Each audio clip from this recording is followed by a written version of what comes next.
Hey there, welcome back to Artsy Theory. My name is Andreas, and today we look at Bluelock. Now, Bluelock is, I think, kinda the Dragon Ball sequel to Blue Period, because all those who didn't make it in Blue Period ended up in prison here. So it's a beautiful romantic slideshow style anime about boys in prison, and they fall in love with each other while, going in full Super Saiyan mode to have chemical reactions with each other. Now, one of the side characters we see a lot is a wizard that can stop time, because he wants to win the puzzle championships and needs time to think. Then there are some NPCs that walk around, some mostly naked, so if you haven't yet watched it, you probably should binge watch it right now, it's pretty wholesome. But the key moments obviously revolve around our actual main character, Bachiro. We see this particularly when his mother uses her wisdom to educate her son.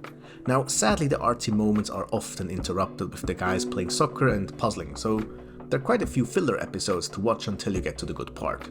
But the climax of the show obviously revolves around the paintings and the art that we see. Now, interestingly, whenever the paintings appear, we are somewhat detached from the world of the rest of the anime, which is a hint towards Bachiro's mom not being in the same dimension the rest of the anime people are in. So in a sense, she's a goddess from another anime that transcended into the anime to guide the protagonist towards his destiny. What is particularly interesting is that the rest of the story is not told from his perspective. So we enter a somewhat second-person anime where a chunk of the story is told from, the view of someone else observing our protagonist. And only during the climax we switch into the third person to marvel what our goddess paints.